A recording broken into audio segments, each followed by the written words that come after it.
So, hopefully you've been having some fun with this and creating your own Destroy robot, adding some nice bits and bobs on. I'm going to take you through now another example I've made where I spent a little bit more time adding more detail, but using all the same principles that I've shown you today. So we've got here's our picture. Here's our original image, and I've made it black and white just to give myself a bit more of a neutral start. And I'm just going to take you through some of the stuff I've done to hopefully give you a few ideas. So the first layer here is add-ons. So if I just hide that, you can see here that I cut out lots of different textures. Okay, so instead of just those ones, I found some other different types of metal, some plates, all different bits and bobs.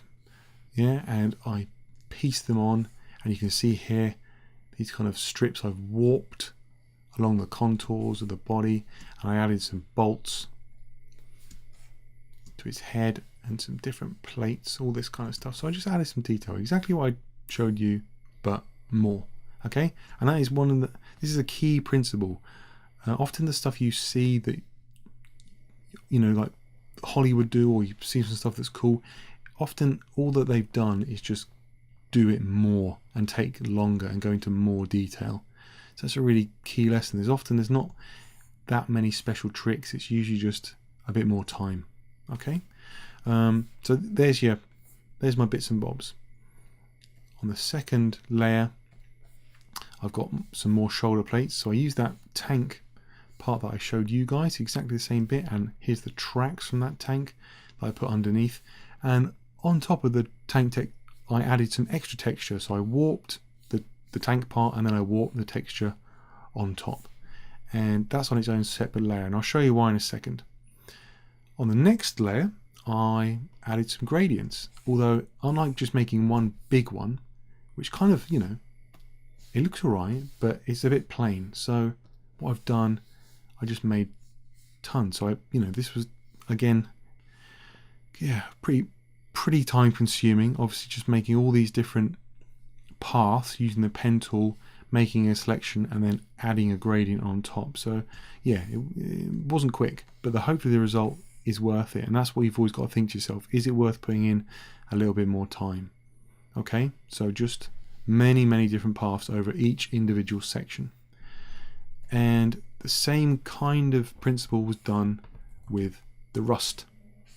Okay, so instead of just one bit, I've just taken it far, and I used lots of different kind of pictures of rust to kind of mix it up. So hopefully we give it a nice bit of variety to the shape. And I've also warped some of the rust textures as well, just to give it a little bit more of a realistic look, so it kind of fits the contours of the body a little bit nicer.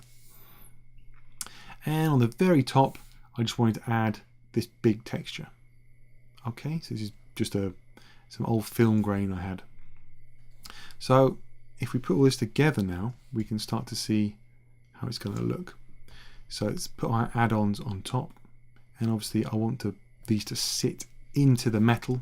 So I click on that layer and I click overlay, and there we are. Really amazing how powerful that is, but it just sits really nicely on there. Shoulders, we now add them on. Okay, so we put them on the top. I don't want to overlay this, because if I overlay that, you can see that it's actually going to disappear. When it hits the white, it's actually going to kind of blend itself in. I don't want that. I want that to actually to stick out. So that's going to actually be a normal layer. Let's add our color gradient. Okay, again, overlay, the magic blending mode. Okay, so we get a real nice bit of kind of variety. Yeah, just adds a little bit more depth than having just one large color. Same thing, hopefully, we'll see with the rust. All these different parts. Overlay. Okay, so then we get lots more detail. So it's worth putting in the time for stuff like this, because it really kind of adds up when you put everything together. And finally, this film grain texture, overlay that as well. just to give it a little bit more punch. And you can see on this, I actually did the opacity at 54%. It didn't need it to be 100 because it was a little bit too much. I can even show you what that looks like. Take it all the way up. It was just a bit too gritty. So take it down to, yeah, 50% will do. Okay, so this is how you build up using exactly the same principles that I've just taught you, but you can make stuff kind of look pretty complex. It's just a little bit of time and patience. All right, so have fun, see what you can do, kick some ass.